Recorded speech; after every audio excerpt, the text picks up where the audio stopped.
জিয়া হত্যার মূল পরিকল্পনাকারী কে? অবশেষে এই মূল হত্যাকারীর নাম প্রকাশ্যে আনলেন মোজাফফর। একজন বীরের নির্মম মৃত্যুতে থমকে গিয়েছিল আস্ত একটা দেশের ইতিহাসের চাকা।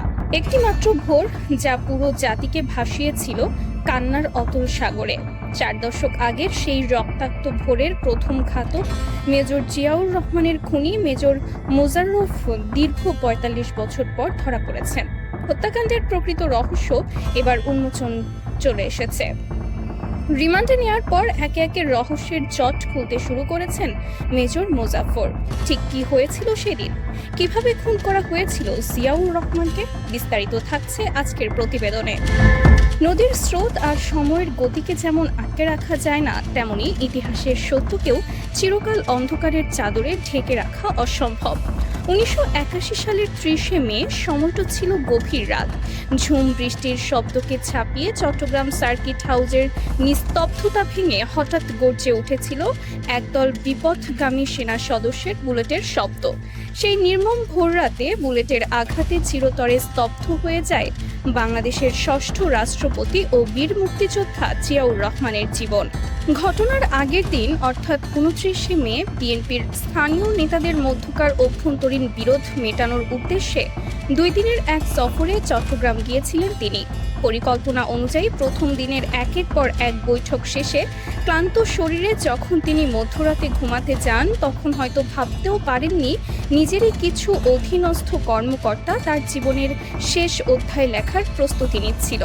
ভোররাতের সেই পৈশাচিক হামলায় সরাসরি অংশ নেওয়া বিদ্রোহী অফিসারদের মধ্যে অন্যতম অগ্রভাগে ছিলেন তৎকালীন মেজর মোজাররফ হোসেন ও ক্যাপ্টেন মোসলেউদ্দিন। বিভিন্ন মামলা ও সমসাময়িক প্রতিবেদন থেকে জানা যায়, এই মোজাফফরই প্রথম রাষ্ট্রপতি জিয়াউর রহমানকে সরাসরি শনাক্ত করেন এবং তাকে লক্ষ্য করে গুলি চালান।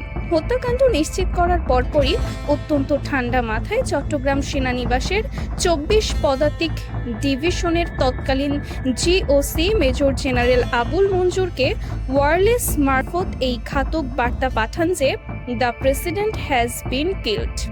জিয়াউর রহমান হত্যাকাণ্ডের পর চরম বিশৃঙ্খল পরিস্থিতির মধ্যে জিয়াউর রহমানের মরদেহ গোপনে চট্টগ্রামের পাহাড়ি এলাকা রাঙ্গুনিয়ার এক গভীর জঙ্গলে নিয়ে গিয়ে একটি পাহাড়ের পাদদেশে মাটি চাপা দেওয়া হয়।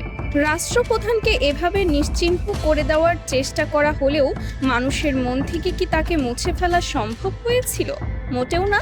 3 দিন পর যখন তার মরদেহ উদ্ধার করে ঢাকায় নিয়ে আসা হয়, তখন শেরেবাংলা নগরের লাখো মানুষের কান্নার সেই বিশাল ঢল আর মাতম হয়তো দূর থেকে এই ঘাতকদের মনেও কাঁপন ধরিয়ে দিয়েছিল।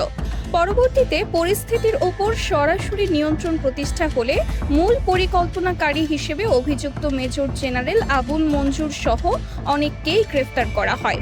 কিন্তু অত্যন্ত রহস্যজনকভাবে তৎকালীন চট্টগ্রামের জিওসি মেজর জেনারেল মঞ্জুরকে তড়িঘড়ি করে পলাতক ও বন্দী অবস্থায় হত্যা করা হয়।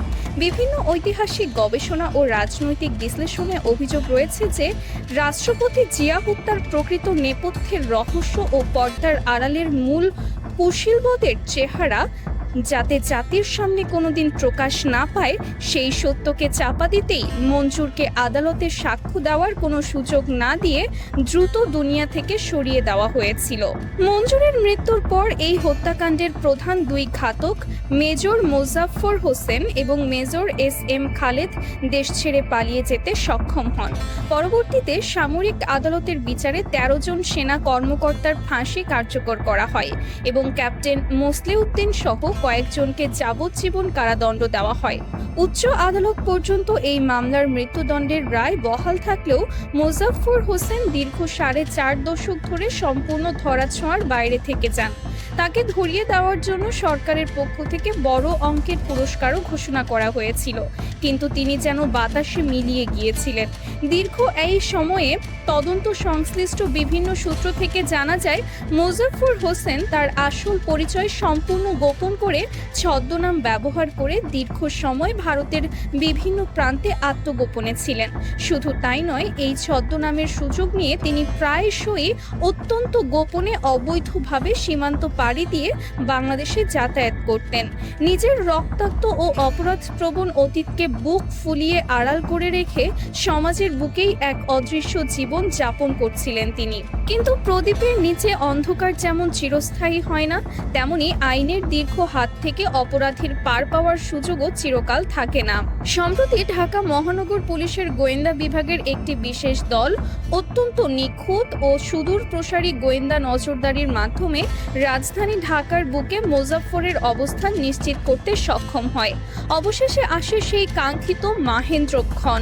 15 জুলাই বুধবার মধ্যরাতে বনানী DOHS এলাকার একটি বাড়িতে ঝটিকা অভিযান চালায় ডিবি পুলিশ। কোনো রকম প্রতিরোধ বা পালানোর সুযোগ না দিয়েই মাত্র কয়েক মিনিটের মধ্যে অবসান ঘটে দীর্ঘ ৪৫ বছরের এক মহাকাব্যিক লুকোচুরির। গোয়েন্দা কর্মকর্তাদের প্রাথমিক জিজ্ঞাসাবাদে জানা যায়, ঘাতক মোজাফফর হোসেন বনানীর সেই বিলাসবহুল বাড়িতে তার মেয়ে, জামাতা, স্ত্রী এবং ছেলের সাথে অত্যন্ত আয়েশি জীবন কাটাচ্ছিলেন। বাড়িটি ছিল মূলত তার শ্বশুরের পরিবারের।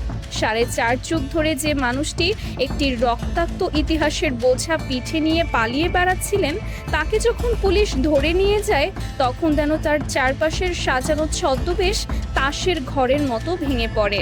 ডিএমপির গোয়েন্দা পুলিশের পক্ষ থেকে প্রয়োজনীয় আইনি প্রক্রিয়া, পরিচয় নিশ্চিতকরণ এবং মামলার পূর্ববর্তী নথিপত্র পুঙ্খানুপুঙ্খভাবে যাচাই বাছাই করার পর পরবর্তী সামরিক পদক্ষেপ ও কোর্ট মার্শাল সম্পন্ন করার লক্ষ্যে তাকে আনুষ্ঠানিকভাবে বাংলাদেশ সেনাবাহিনীর কাছে হস্তান্তর করা হয়েছে। যেহেতু কোনো সেনা সদস্য তার ইউনিট থেকে পলাতক হলে তার বিচারিক এখতিয়ার সামরিক আইনের অধীনে চলে যায়, তাই সেনাবাহিনী এখন তাদের নিজস্ব কঠোর আইন ও বিধি মোতাবেক মোজাফফরের বিরুদ্ধে পরবর্তী চূড়ান্ত পদক্ষেপ গ্রহণ করবে। এর মাধ্যমে বহু বছর আগে আদালত কর্তৃক প্রদত্ত মৃত্যুদণ্ড কার্যকর করার প্রক্রিয়াটি অবশেষে আলোর মুখ দেখতে চলেছে। অনেক রাজনৈতিক বিশ্লেষক ও সমালোচকদের মতে জিয়াউর রহমানের হত্যাকাণ্ড কেবল সামরিক বাহিনীর ভেতরের ক্ষোভের বহিঃপ্রকাশ ছিল না, বরং এর পেছনে ছিল গভীর রাজনৈতিক নকশা। এই প্রেক্ষাপটে পরবর্তী সময়ে সমতায় আসা আওয়ামী লীগ সভানেত্রী শেখ হাসিনার রাজনৈতিক সংশ্লিষ্টতা ও ভূমিকার বিষয়টিও বারবার আলোচনায় আসে। সমালোচকদের দাবি, জিয়াউর রহমানের মৃত্যুর মাত্র কয়েকদিন আগে অর্থাৎ 1981 সালের 17 মে দীর্ঘ নির্বাসন শেষে শেখ হাসিনা বাংলাদেশে প্রত্যাবর্তন করেন। তার দেশে ফেরার মাত্র 13 দিনের মাথায় সংঘটিত এই হত্যাকাণ্ডকে অনেকেই নিছক কাকতালীয় বলে মানতে নারাজ। অভিযোগ রয়েছে, জিয়াউর রহমানের আকস্মিক চলে যাওয়া তৎকালীন সময়ে আওয়ামী লীগের রাজনৈতিক পুনর্বাসন ও ক্ষমতার পথকে পরোক্ষভাবে মসৃণ করেছিল। এছাড়া পরবর্তী সময়ে দীর্ঘ শাসনামলে এই হত্যাকাণ্ডের পেছনের মূল রহস্য উদ্ঘাটনে নিরপেক্ষ বা পূর্ণাঙ্গ তদন্তের ক্ষেত্রে আওয়ামী লীগ সরকারের অনাগ্রহ স্পষ্ট ছিল। জিয়াউর রহমান ও তার পরিবারের রাজনৈতিক উত্তরাধিকারকে কোণঠাসা করার নানামুখী প্রচেষ্টা এই সন্দেহ ও অভিযোগের পালে আরও হাওয়া দিয়েছে।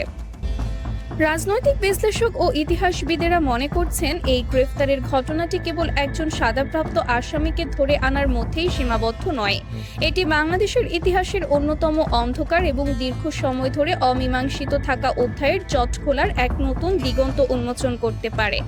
ঘটনার সময় পর্দার সামনে থেকে যারা সরাসরি গুলি চালিয়েছিলেন, যারা হত্যা পরিকল্পনার মূল মাস্টার মাইন্ড, তাদের নামও এবার প্রকাশ্যে আসতে পারে।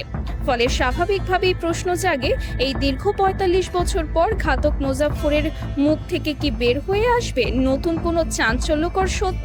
তৎকালীন সময়ে মেজর জেনারেল মঞ্জুরকে বলির পাঁঠা বানিয়ে ক্ষমতার যে খেলা আড়ালে খেলা হয়েছিল, সেই খেলার মূল খেলোয়াড়দের নাম কি এখন জাতির সামনে আসবে?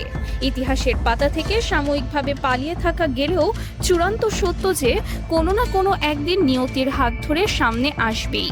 মোজাফফরের গ্রেফতার সেটাই প্রমাণ করে। এখন বাবার খুনির যথাযথ শাস্তি দেওয়ার দায়িত্ব তারেক রহমানের।